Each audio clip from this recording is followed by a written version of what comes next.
நிச்சயமாக. கதை தொடர்கிறது. மாயநகரின் மர்மங்கள் பாகம் 3. முதல் தாக்குதலுக்குப் பிறகு சென்னைக்கு இயல்பு நிலை திரும்பியது. ஆனால் அந்த அமைதி ஒரு புயலுக்கு முன் வரும் அமைதி என்பதை சூர்யா உணர்ந்தான். நகரத்து மக்களும் தங்கள் வீடுகளுக்கு திரும்பினாலும் அவர்களின் கண்களில் ஒருவித அச்சம் படிந்திருந்தது. சூர்யா தன்னுடைய தினசரி வாழ்க்கைக்கு திரும்பினாலும் அவனுடைய கவனம் முழுதும் நாகராஜனின் அடுத்த தாக்குதலின் மீதே இருந்தது. அவனுடைய அடுக்குமாடி குடியிருப்பில் உள்ள நூலகத்தில் அமர்ந்து பண்டைய நூல்களையும் புராணங்களையும் ஆராய்ந்தான். நாகராஜனின் பலவீனம் என்ன? இந்த கேள்வி அவனுடைய மனதில் ஓடிக்கொண்டே இருந்தது.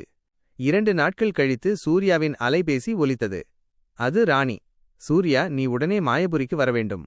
நான் உனக்கு ஒரு முக்கியமான விஷயத்தைச் சொல்ல வேண்டும் என்றாள் அவசரமாக. சூர்யா உடனே மாயபுரிக்குச் சென்றான்.